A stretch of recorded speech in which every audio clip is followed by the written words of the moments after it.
I'm ready whenever you are. All right, what's your name and the name of your business? Sure, my name is Geovanni Este, and I am a local realtor here in Hillsborough and Pinellas. Nice. And what did you think of the speaker today?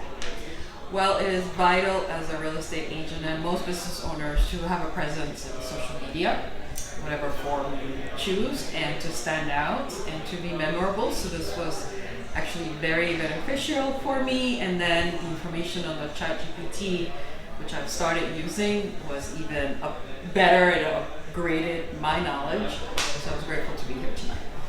Perfect. And God, you gave me so much. Do you think that other people could benefit from the workshop?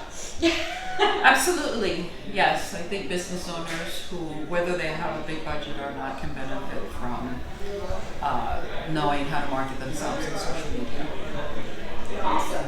Biggest takeaway that you can leave here and apply?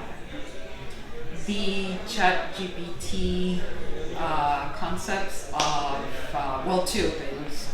The find a problem, find a solution, action, and then how to use GPT so it can hone in and make you stand out with your ads. Awesome. Thank you so much. That was perfect. You're welcome.